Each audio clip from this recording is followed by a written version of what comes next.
24 કલાકમાં રાજ્યના 77 તાલુકાઓમાં વરસાદ. અત્યાર સુધીમાં સિઝનનો રાજ્યમાં વરસ્યો 23% વરસાદ. દક્ષિણ ગુજરાત સહિત 9 જિલ્લાઓમાં આજે ખાબકી શકે ભારે વરસાદ. દેશના કેટલાક વિસ્તારમાં પૂરથી હાહાકાર. અસમમાં સ્થિતિ ગંભીર. હિમાચલ, ઉત્તરાખંડ અને યુપી, બિહારના કેટલાક શહેરોમાં નદીઓ ભયજનક સપાટી પર.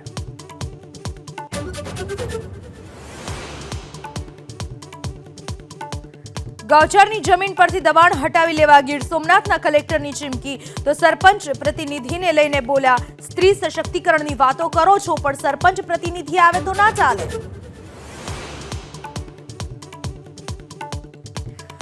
ઓખામાં પ્લેટફોર્મ લંબાવવાની કામગીરીથી ટ્રેન સેવાને અસર. 11 જુલાઈ સુધી રાજકોટ ઓખા લોકલ ટ્રેન રદ. 2 ટ્રેનના સમયમાં ફેરફાર. ભાવનગર ઓખા સુરેન્દ્રનગર સુધી દોડશે. મોસ્કોમાં આજે ભારત રશિયા એન્યુઅલ સમિટમાં સામેલ થશે પ્રધાનમંત્રી મોદી. પુતિન સાથે ડિફેન્સ અને એનર્જી સહિત અનેક સેક્ટર્સ પર કરશે વિચાર વિમર્શ.